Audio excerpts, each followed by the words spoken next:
Hey guys, welcome back to the channel. I hope everyone is doing great. Today I want to go over a global X ETF that's kind of under the radar. And I think this might be something for more conservative investors. So there's plenty of like these covered called ETFs, and there's different like kind of like schedules. For example, like some like to do it on a monthly basis, some do it on like a weekly basis, and then of course my personal favorite, like the zero DTEs, like so they basically have a chance to make money every day. Doesn't mean they'll make money every day. It just means they have a chance to. But like these high yield ETFs are great, but sometimes like the price swings, it's you know it's harder to sleep at night with some of these funds. Like for example, TSLY. I'm looking at you, man. Like that price action, like it used to be in the 20s and now it's like closer to like the tens. So a lot of people they don't have the stomach for that. And but what if there was like a decent yield ETF that might be a little bit safer? It's not as it's gonna be more boring, but if that's what you're looking for, I think this might be something that you want to look at. So there's there's something called a option collar strategy, and I kind of want to just go over real quick what that means. So I think most of you already know about covered calls. So basically, you're buying like some stock or maybe like ETF or a synthetic version of like the stock or the ETF, and then you're selling a call on top of it. So it caps your upside, and it helps protect you a little bit on the downside.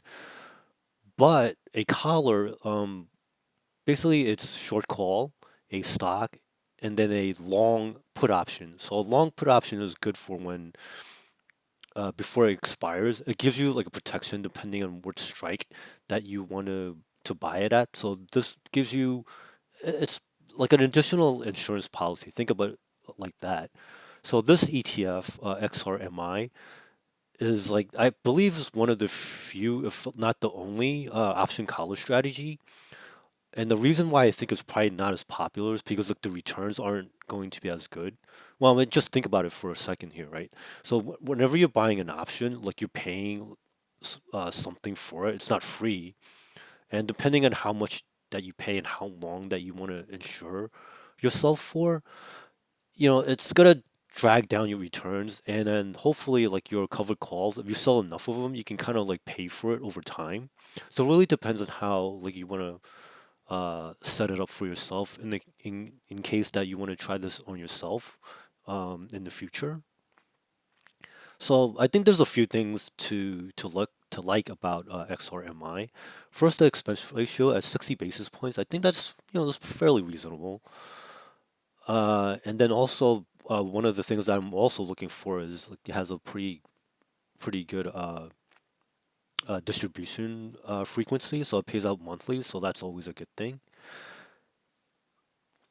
And then it has this is almost perfect for me. This is the end of month payable date. So like the if you look at the payables, like I mean, it's not exactly on the last day of the month, but it's pretty close.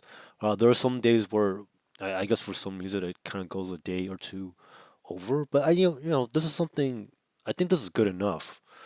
So even though I'm not going to buy it right away, this is something I want to keep in my back pocket. Like, as I get older, I'm probably going to roll some of my, like, I guess, like, whatever I have at the time. Like, for example, triple QY.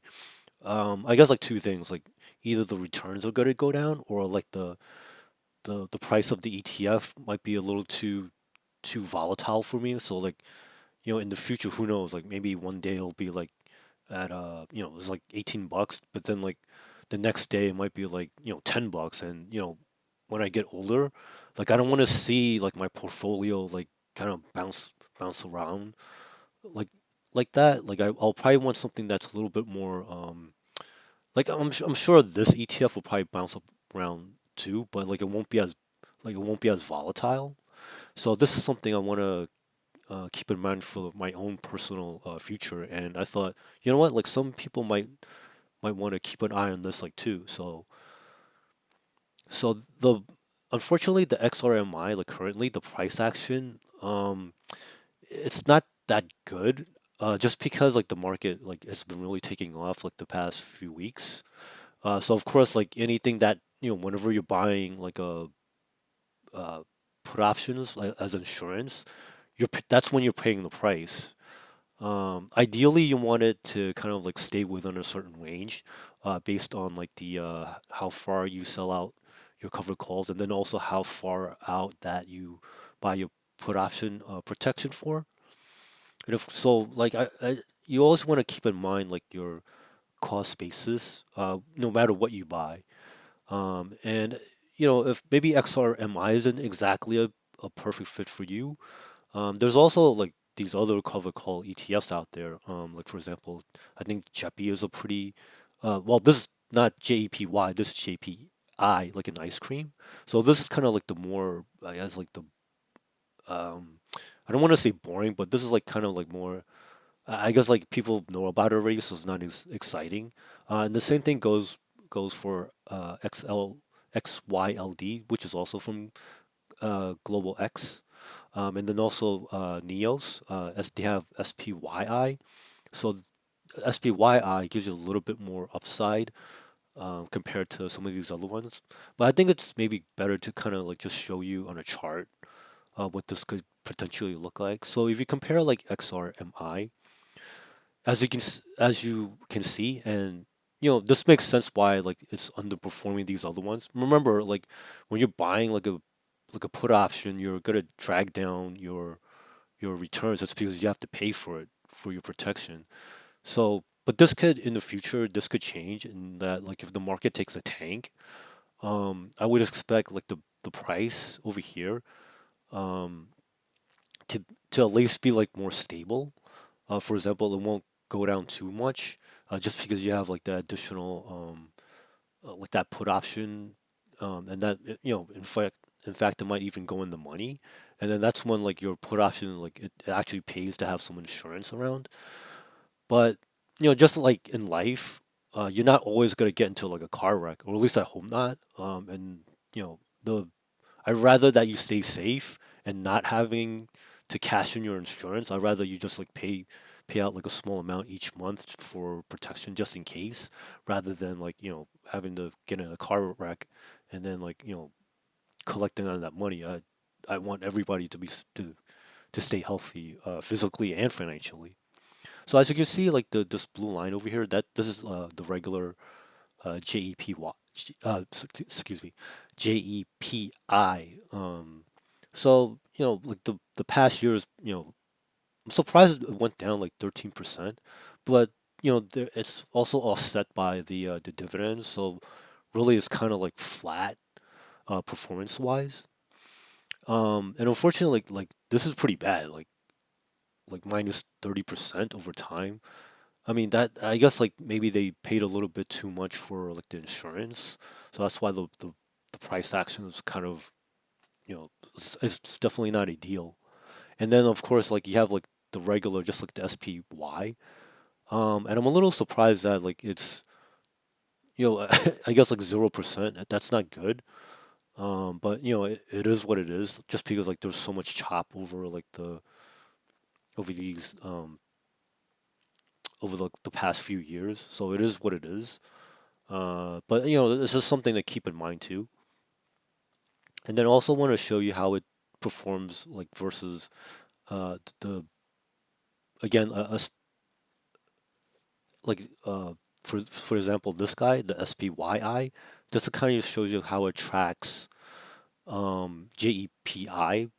And like I guess it's not too surprising because like since they're both cover call ETFs, you would expect like the price performance to kind of um, be kind of in the same ballpark. So they're both like it's a little below 0%. So that's what the covered call is for. Like you're capping your upside, and then like you're in exchange you're getting hopefully more stable income. So just to show you how it performs against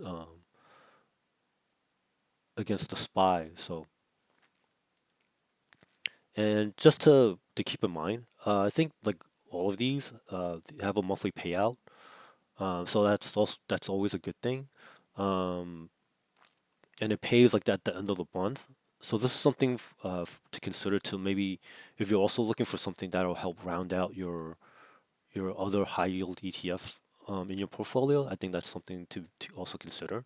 And it is optionable, meaning that has like additional options that you can sell on the ETF itself. So you can kind of do like further hedges if you so choose. But like the liquidity, like most of these ETFs, like there aren't it's not that great yet, unfortunately. So it is something to keep in mind. But it is something like in the future you want to keep for yourself. As you get older, you don't want to deal with like a lot of like these price spikes, both up and down. You'd rather have your overall portfolio balance to be a little bit more smooth. I think this is what this is here for. This isn't exactly like something that you want to have just for dividends, even though it's like around like 10% or so. I mean, which is still pretty good. But it's something to keep in mind. It's not perfect. It just depends like where you are in your life, and then like also how your personality is. Like if you want something smoother and like you'd rather take like a smaller dividend each month, I think this could be something that you can look into. Uh, and of course, I just want to thank everyone that has subscribed over these past few months. I really appreciate it. If you can like and subscribe for those that haven't, that would be great too. So thank you everyone, and have a great one. I hope everyone makes some good money out there. Bye now.